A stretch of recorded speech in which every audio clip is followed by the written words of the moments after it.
Walk into any terraced house in 1955 and you would find it spotless. Gleaming windows, a doorstep you could eat your dinner off, brass that shone like the morning sun, and not a single plastic bottle of supermarket spray in sight. Your Nan kept her home immaculate on pennies, using things already sitting in the kitchen cupboard. Number 11 on this list shines copper better than anything Lakeland sells today. And number 3 was so common that whole streets did it together every morning, on their knees, before the kettle had even boiled. These 20 habits quietly vanished when the cleaning aisle took over and convinced us we needed 40 different bottles to do what one did before. Before we start, hit that subscribe button, because some of these you will want to try this week. Let us count them down. Number 20. Newspaper for spotless windows. Long before blue spray and microfiber cloths, your Nan cleaned every pane in the house with 2 things she already had: a splash of vinegar in warm water and yesterday's newspaper. She would wipe the glass with the vinegar solution, then buff it dry with a tightly scrunched ball of newsprint, working in small circles until the window squeaked. The result was glass so clear it looked like there was nothing there at all. There was clever science behind it, too. Newspaper fibers are dense and lint-free, so they leave no streaks or fuzz the way a cloth does, while the vinegar cuts through grease and the faint film that builds on glass. The paper had already done its job at the breakfast table, so the cleaning cost was precisely nothing. A whole house of windows done for the price of a daily paper she was going to read anyway. Modern glass sprays promise the same shine for £2 a bottle, but they cannot beat the squeak of a vinegar and newspaper finish. Number 19. Cold tea for mirrors and woodwork. Nothing was ever wasted in a post-war kitchen, and that included the dregs left in the bottom of the teapot. Your Nan would let the leftover brew go cold, strain it, and use it as a polish for mirrors, varnished furniture, and even lino floors. She would dip a soft cloth in the cold tea, wring it almost dry, and wipe over wooden surfaces, finishing with a dry duster. The tannins in the tea cut through greasy fingerprints and dust, while leaving behind a faint warm shine that flattered dark wood beautifully. On mirrors it removed the haze that breath and steam left behind. A pot of tea was made several times a day in most homes, so there was always a fresh supply going spare. It cost not a single extra penny, used something destined for the drain, and did the work of a furniture polish and a glass cleaner at the same time. Quiet, thrifty, and effective, it was the very heart of how that generation ran a home. Number 18. Vinegar in the final rinse. Fabric softener did not exist in most homes, and when it arrived, it was an expensive luxury. Your Nan achieved softer, sweeter-smelling washing with half a cup of distilled malt vinegar added to the final rinse water. It sounds like it should leave clothes smelling of the chip shop, but the vinegar smell vanishes completely as the washing dries. What it left behind was laundry free of soap residue, which is what makes towels go stiff and scratchy in the first place. The mild acid stripped away that leftover film, brightened colors, set dyes so they did not run, and banished any musty smell from clothes that had sat damp too long. A bottle of vinegar cost a few pence and lasted weeks. Modern fabric conditioner coats fabric in a waxy layer that actually reduces how well towels absorb water over time. Your Nan's vinegar did the opposite, and her sheets came off the line smelling of nothing but fresh air. It is one of the cheapest laundry tricks ever, and it still works perfectly today. Number 17. Bread for marks on the wallpaper. This one always astonishes people, but before washable vinyl wallpaper existed, walls were covered in delicate printed paper that water would ruin in seconds. So how did your Nan keep grubby fingerprints, soot and scuff marks off the hallway walls? With a slice of stale white bread. She would take a thick piece a day or two old, roll it into a firm, doughy ball, and rub it gently over the marked area in light strokes. The soft, slightly tacky crumb, lifted grime, smoke film, and greasy little handprints straight off the paper without leaving a smudge or a damp patch. As the ball grew grey with dirt, she simply tore off a clean piece and carried on.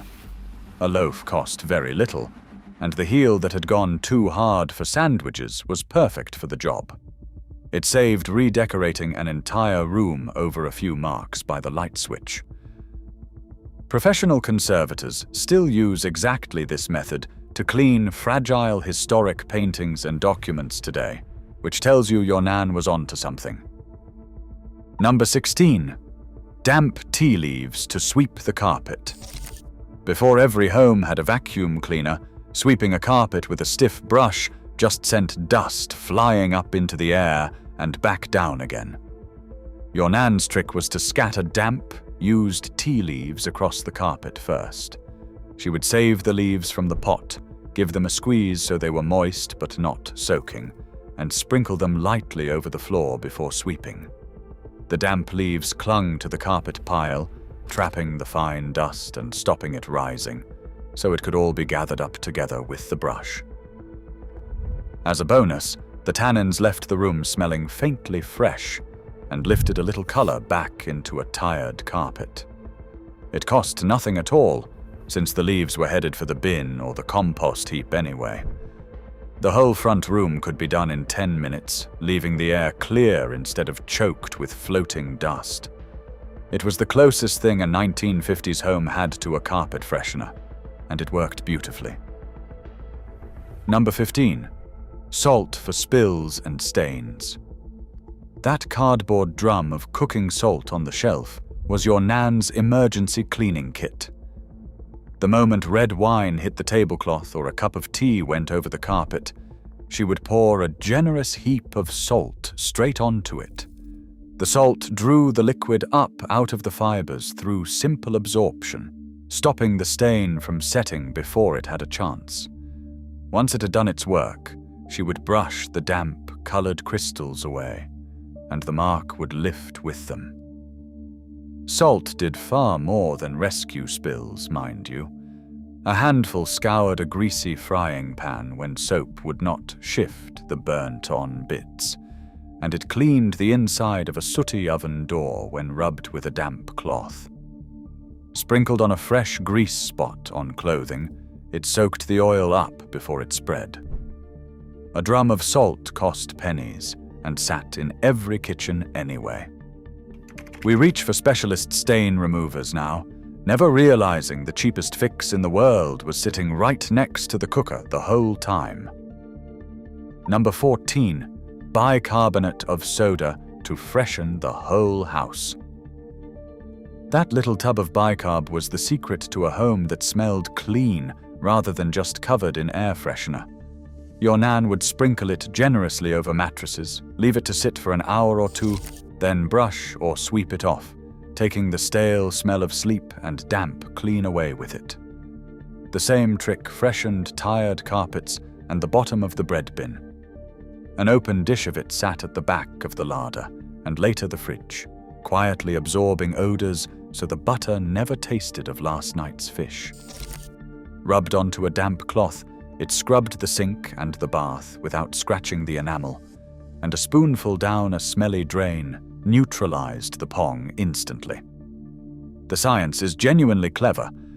Bicarbonate of soda chemically neutralizes both acidic and alkaline odor molecules rather than just masking them, which is why the smell actually goes rather than fighting with a perfume.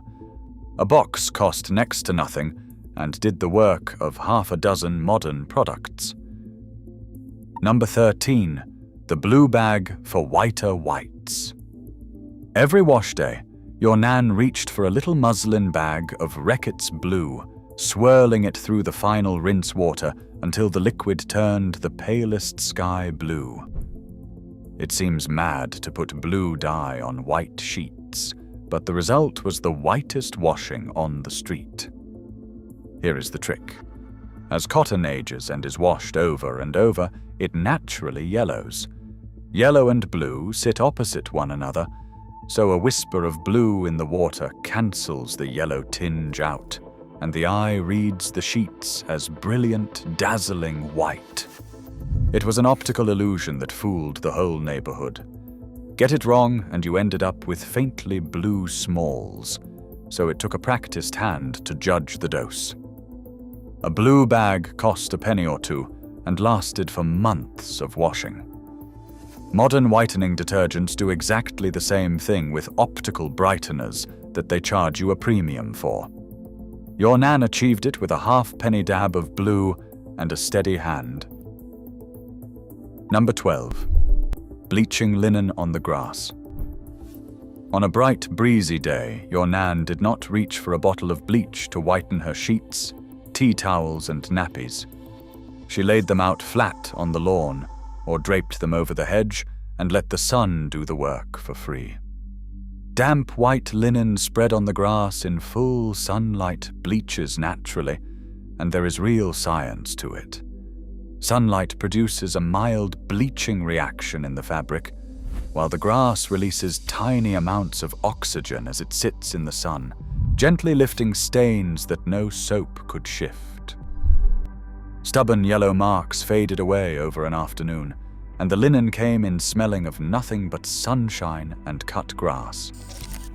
It cost not a penny and used no harsh chemicals that wore the cloth thin.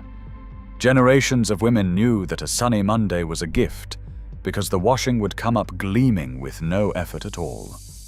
We pay for oxygen bleaches and stain sprays now, never thinking that the oldest, gentlest whitener of all is simply the sun. Number 11. Lemon and salt for brass and copper. Before the days of expensive metal polish in a tin, your Nan kept her copper pans, brass door knocker, and fire irons gleaming with half a lemon and a pinch of salt. She would cut a lemon in two, dip the cut face into a little salt, and rub it firmly over the tarnished metal. The result was extraordinary. Within seconds, the dull, brownish tarnish lifted away, and the bright metal underneath shone through. The chemistry is beautifully simple. The citric acid in the lemon dissolves the layer of tarnish, while the salt acts as a gentle abrasive that scrubs it loose, the two working together far better than either alone. A quick rinse and a buff with a dry cloth, and the copper kettle glowed like new on the shelf. A single lemon, often one already squeezed for cooking, did the brass on the whole front door. Modern metal polishers cost several pounds and smell of chemicals, yet they do nothing a half-penny lemon and a pinch of salt could not do better and far more pleasantly. Number 10. Soda crystals for drains and greasy pans. That bag of washing soda, the proper soda crystals, was perhaps the hardest working thing in your Nan's whole kitchen. Once a week she would tip a handful down the kitchen sink and follow it with a kettle of boiling water, and the drains never blocked. The strongly alkaline crystals dissolve grease on contact, breaking down the fat and food that builds up inside the pipes and washes it clean away. The same crystals dissolved in a bowl of hot water made short work of a roasting tin caked in burnt-on dripping, lifting it off with barely a scrub.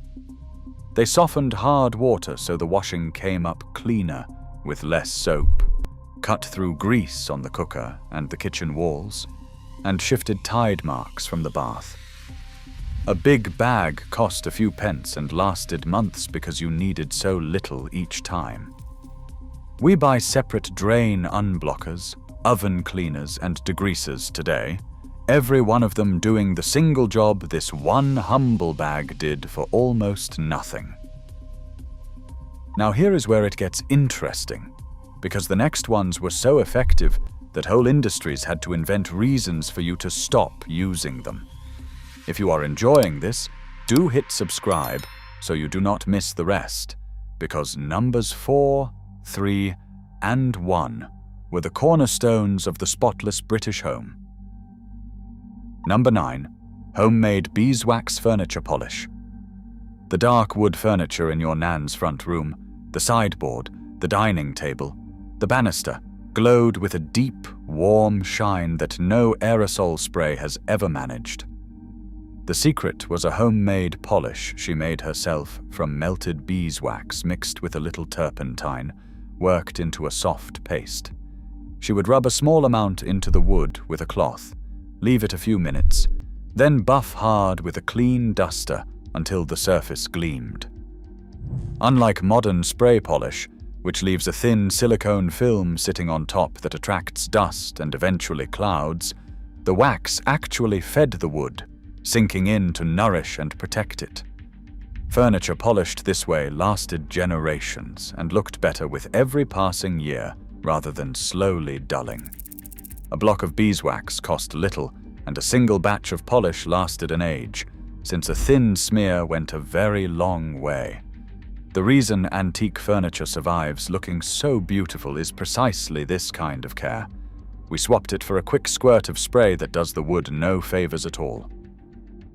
Number 8. Beating the rugs on the line. Saturday morning in many a backyard meant one sound above all others, the steady thump of a cane carpet beater against a rug slung over the washing line. Without a vacuum in most homes, your nan kept her rugs and runners spotless by hauling them outside, draping them over the line, and beating the dust clean out of them.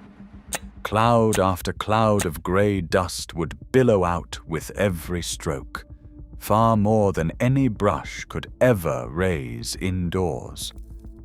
The fresh air blew through the fibers while she worked, leaving the rug not just clean, but genuinely aired and freshened in a way no machine manages. It was hard work, but it was free.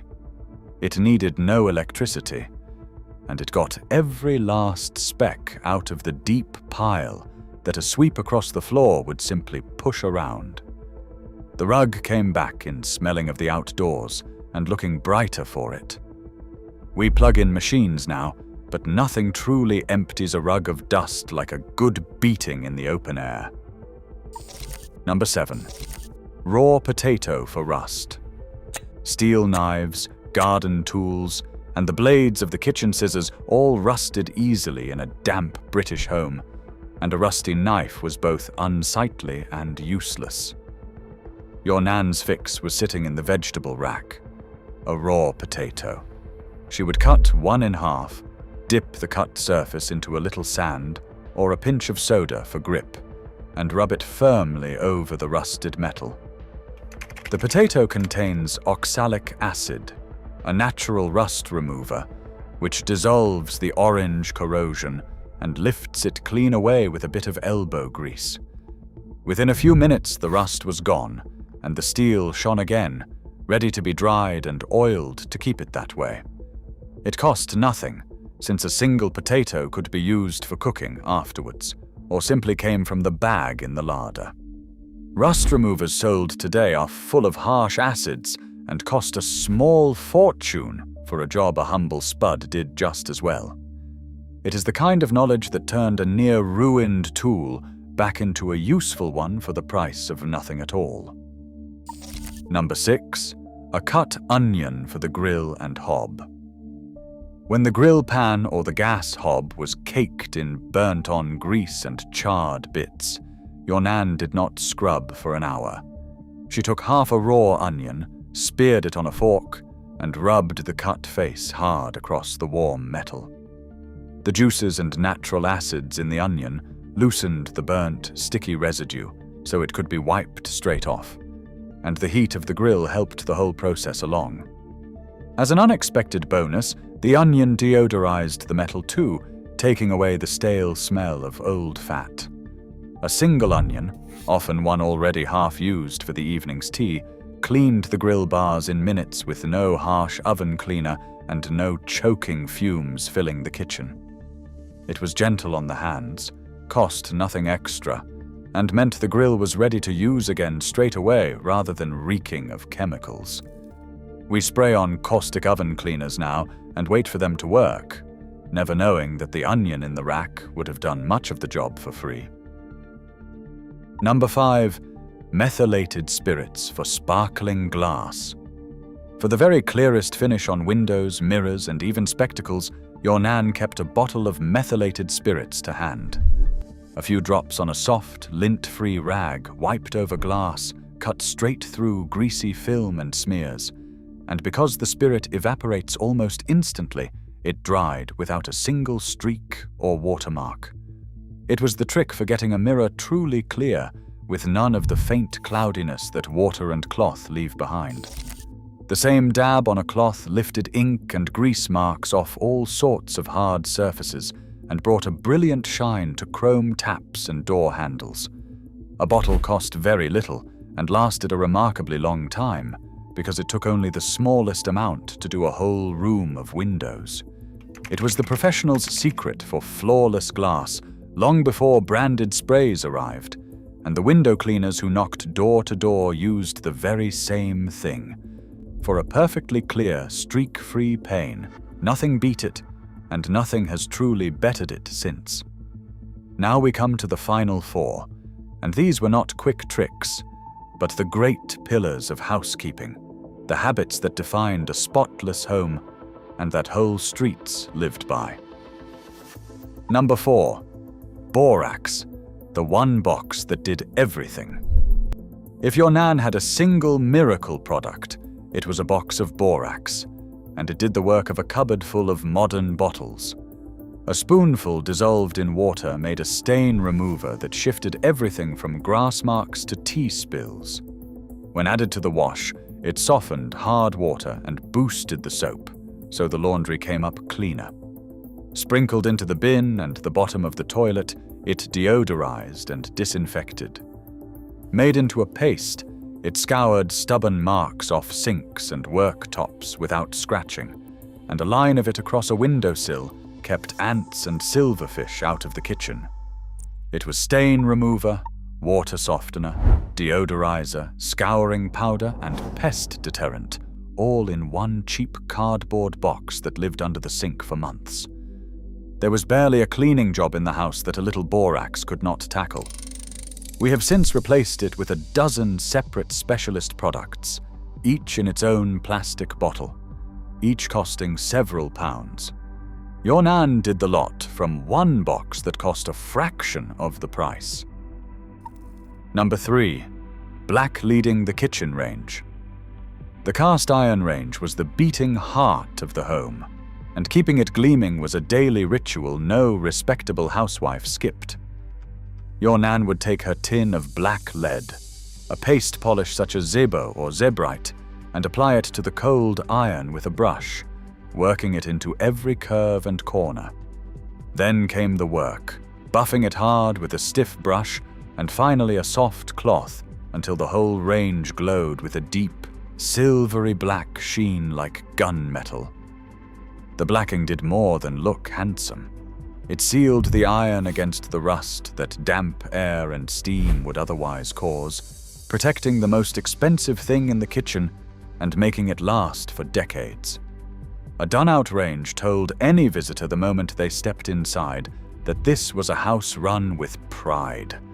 A tin of black lead cost a few pence and lasted for ages, since each application used only a smear. It was hard, dirty work done first thing every morning, but the gleaming range that resulted was the centerpiece of a spotless home and the pride of the woman who kept it. Number 2. The weekly bottoming. Behind every spotless home was not a single trick, but an iron routine, and your Nan ran hers like clockwork. Each day of the week had its task. Monday was wash day without fail, Tuesday the ironing, and so on through the week, with each room of the house bottomed, that is, deep cleaned from top to bottom, on its appointed day. Mattresses were turned, the understairs was emptied and swept, skirting boards were wiped, and not a corner was missed, because every corner had its day in the rota. Nothing was ever left to build up into a big job, because the rhythm caught it first. This was the real secret that no product could ever sell you. A spotless home was not the result of a powerful spray, but of a steady, unbreakable habit, a place for everything and everything in its place. The routine meant the house was never truly dirty, only ever a day or two from its last clean. We chase quick fixes now and wonder why the house never quite stays on top of itself. Your Nan knew the answer was rhythm, not a bottle. Number 1, the donkey-stoned doorstep. And finally, in first place, the habit that crowned the lot, the scrubbed and whitened front doorstep. Every morning, in streets the length and breadth of the industrial north and beyond, women knelt on the cold pavement with a bucket and a donkey stone, scouring their front step and the flags before it until they came up clean and brightly edged. The donkey stone, a block of scouring stone you bought for a penny, or got from the rag and bone man, left the step with a fresh, pale finish that announced to the whole world that a proud, careful woman lived within. It was as much a social ritual as a cleaning one. A grimy step shamed the family, while a gleaming one earned the quiet respect of every neighbor who passed. There was friendly competition along the terrace over whose step shone the brightest, and woe betide anyone who trod on a freshly done one. It cost a penny and a few minutes on your knees, yet it stood for everything that generation believed about keeping a home, that a spotless house began at the front door, on full view for all to see. There you have it, 20 forgotten habits that kept British homes spotless for next to nothing. Try just one this week, the lemon on the brass or the vinegar on the windows, and tell me in the comments if your Nan knew best after all. She usually did.